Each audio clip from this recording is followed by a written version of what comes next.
पहले रामनवमी पर देश के अलग अलग राज्यों में सांप्रदायिक झड़पों के बाद हनुमान जयंती के दिन राजधानी दिल्ली के जहांगीरपुरी में हुई हिंसक घटना को लेकर विपक्ष के आरोपों के बीच भारतीय जनता पार्टी के राष्ट्रीय अध्यक्ष जगत प्रकाश नड्डा ने देश की जनता के नाम एक खुला खत लिखा है। उन्होंने इस खत में कांग्रेस पर निशाना साधा है और देश की सबसे पुरानी पार्टी से कई सवाल किए हैं। बीजेपी अध्यक्ष ने देश की जनता से पूछा है कि स्वतंत्रता के 100 वर्ष पूरे होने पर उन्हें 2047 में किस तरह का भारत चाहिए। जेपी नड्डा ने देश के नाम अपने खत में कांग्रेस राज के दौरान हुए सांप्रदायिक दंगों की याद दिलाई है। उन्होंने सवाल पूछा है कि रामनवमी के मौके पर राजस्थान के करौली में हुई हिंसा पर कांग्रेस शांत क्यों है। उन्होंने विभिन्न राज्यों में हो रही सांप्रदायिक घटनाओं पर अपनी बात कही है। उन्होंने खत में बंगाल और केरल का जिक्र करते हुए लिखा है कि इन राज्यों में बीजेपी कार्यकर्ताओं की हत्या हो रही है। महाराष्ट्र में 2 कैबिनेट मंत्री जेल में हैं, लेकिन कांग्रेस इस मामले में पूरी तरह चुप क्यों है। देश में 2 अलग तरह की राजनीति चल रही है। एनडीए की कोशिश जो कामों पर नजर आती है, कुछ दलों की क्षुद्र राजनीति जो उनके कड़वे शब्दों में नजर आती है। पिछले कुछ दिनों में ये दल फिर इकट्ठा होकर देश की आत्मा पर चोट कर रहे हैं। इन पार्टियों को याद दिलाना चाहता हूं कि आपने करौली की शर्मनाक घटना को क्यों भुला दिया।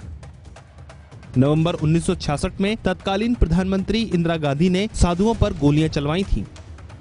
गौकशी बैन करने के लिए ये सभी साधु संसद के बाहर धरने पर बैठे थे। हजारों सिखों की हत्या को सही ठहराने के लिए राजीव गांधी ने कहा था, जब बड़ा पेड़ गिरता है तो धरती हिलती है।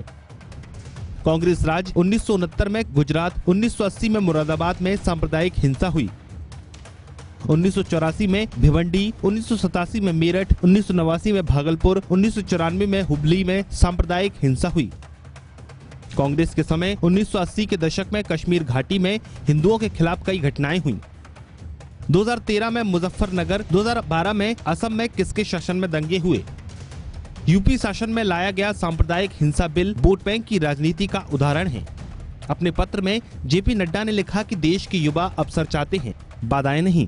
इसके साथ ही उन्होंने विपक्षी दलों से भी अनुरोध किया है कि वे विकास की राजनीति करें, न कि बदले की और नफरत की राजनीति। जेपी नड्डा ने लिखा, वोट बैंक की राजनीति के लिए दशकों से असामाजिक तत्वों के साथ समझौता किया जाता रहा है।